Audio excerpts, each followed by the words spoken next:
Alright, guys, there's been a lot of drama and a lot of facts that are being skewed and stuff like that, and getting kind of frustrated about it. I figured maybe some people want my opinion, maybe not. I mean, uh, but if you haven't kept up with it, then I'm going to go ahead and read what Rockstar has on their webpage because I see all kinds of shared stuff all over Facebook and everything, and it's completely wrong. First thing I want to do is show y'all what a viewer sent me. Pretty awesome, huh? I don't think I've showed y'all yet. I think I've talked about it, but I haven't put it on camera yet. I've been meaning to. Um, and I apologize for being quiet and kind of whispering because my son's in the room over there, so he's sleeping. Anyways, I'm going to read directly off the website for Rockstar. You can find this. I'll put a link in the description. So it says, to our Rockstar enthusiasts, concerning the recent ITC ruling, that means International Trade Commission, we'll let the legal process play out, but we'll remain confident in our position, so it's a business as usual for Rockstar. We have plans in place to ensure Rockstar will continue to set a standard in the side-by-side segment for years to come. Here's some Q&As. Has the ITC ruled against Rockstar?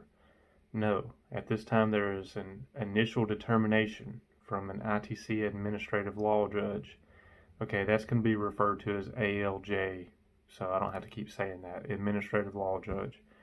But this is strictly a recommendation. The ITC can adopt or reject the initial determination in whole or in part. Okay, so there's a determination initially. It's not set into stone yet. Yes, is there a possibility this goes through? Yes, but everybody's acting like it's the end of the world and it's 100%, and it's not yet. Okay, so does the FCA have a case? And of course, they say not in our opinion. I'm going to try to be not biased in any way. Obviously, I want to see the Rockstar make it, and I feel like it will. It might change up some, but I'm going to try to not be, completely biased. So, does the FCA have a case? Mahindra says, not in our opinion. A couple of solid facts to back that opinion. Of course, they're going to say not in our opinion because it's their product. So, just put that out there. The ALJ concluded Rockstar does not, they have these in bold, underlined print, does not infringe on any FCA's registered trademarks. The ALJ concluded it is not dilute FCA's claimed Jeep trade dress. Jeep trade dress, to put it in quotes, is not something FCA ever identified in writing until this case. So all of a sudden they identify what they claim looks like a Jeep in this case, and they have never put it anywhere before. And it never claimed this business asset in any public findings. FCA has not offered the CJ, which is the model compared to the Rockstar, in the US in over 35 years. Therefore, FCA has lost no sales because of the Rockstar. Rockstar is an off-road vehicle only. Again, therefore, FCA has no lost sales because of the Rockstar. The Rockstar's resemblance to the CJ and military-style Willys Jeep is directly related to the Mahindra 70-year heritage of continuously building this style of vehicle for sale in India and many other markets. So they're saying, look, this doesn't compare to anything that you have out there right now. We've been making it for 70 years. Why all of a sudden are you upset about it? Okay, then here's another question. Does the ALJ have the final say in this case? No, the ALJ opinion is a recommendation.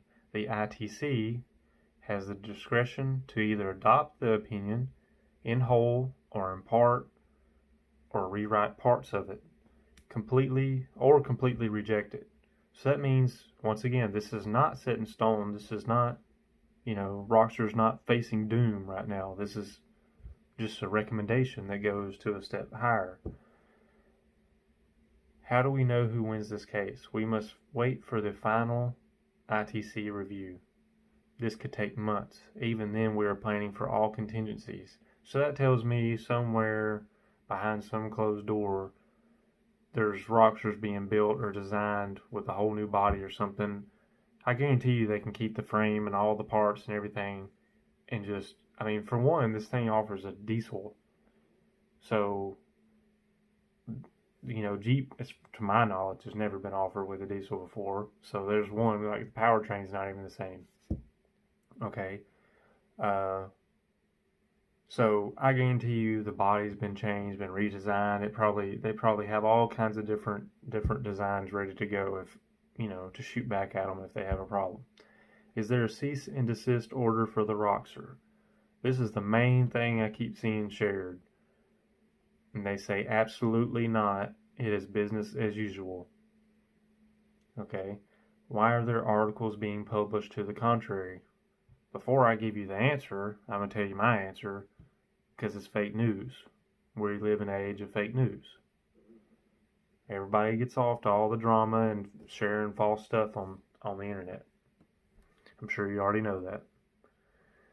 A 91-page ruling was condensed into a few sentences by some media outlets who did not fully disclose the facts or appreciate the intricacies of this matter.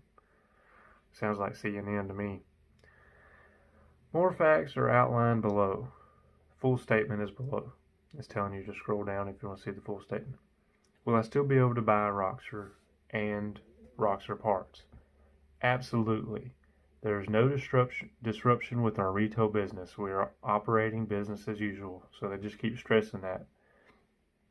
What happens if the court don't ultimately side with Mahindra? So this is, I think, a big hitter right here. So if the courts completely, you know, Roxor's infringing, you no longer can sell it, blah, blah, blah, this is big to me. Mahindra is committed to the United States market, including Roxor.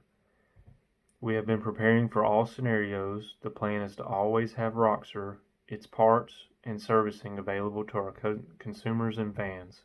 So that means no matter what. No matter what, they're going to make this thing, which is pretty cool. That's cool in my opinion.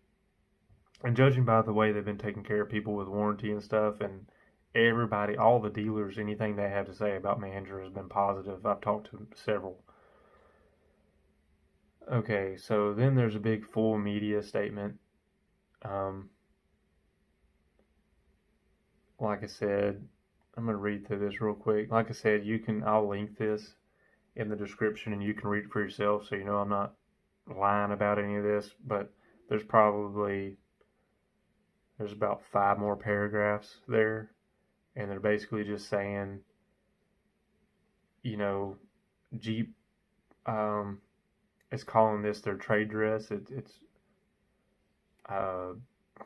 mocking it, it's copying it, and let's be honest here, we all know it looks a lot like a Jeep. Most people think it's a Jeep. It's not it's not a secret.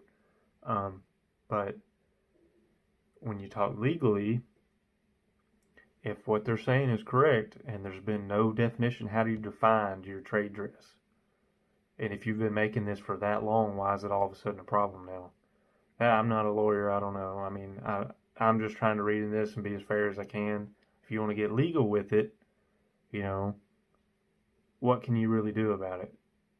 So they've already started changing the front ends, as you can see with the 2020s. And what else? Oh, all the deals that all my buddies have been getting on these things, it kind of makes me think that that's Mahindra's way of, they're getting them under 13 grand.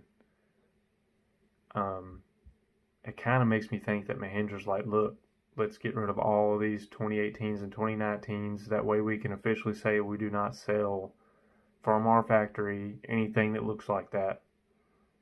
That's, we're trying to comply legally with the court and prove that we're changing up the styling if FCA is going to be that anal about it. So that's just my opinion. Maybe that's what's happening. So anyway, I'm not going to make this video too long. That's my opinion on it. I think it's a bunch of bull crap. But I don't see it going anywhere at all. I mean, I don't see how you can do that. And also, I read somewhere, and it might be in this deal, that Rockstar is actually going to be punching back hard with them. And basically, if they do get an upper hand at all in this case, that they're going to go after FCA for their loss of sales due to all the negative media over this. Because I've already seen it. You've probably already seen it. People posted on Facebook. Should I even buy one? Because they're going away. Should I buy one because there's no parts? You know, I don't want to buy one and not be able to order an air filter or something like that. And don't get me wrong, it's crossed my mind, you know, what if something like that does happen? But I don't know. I don't really see it. Is it possible? Yeah, sure, I guess. I mean, they could. FCA might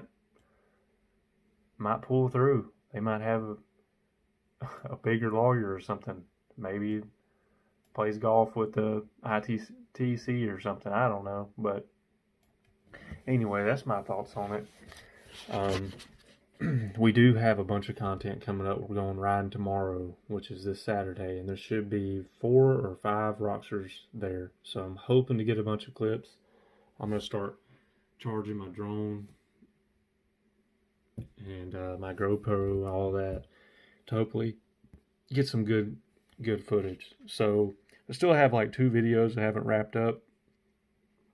Been just so busy with work, typical stuff, whatever. Anyway, if you wouldn't mind, hit the subscribe button and like. And subscribe is free.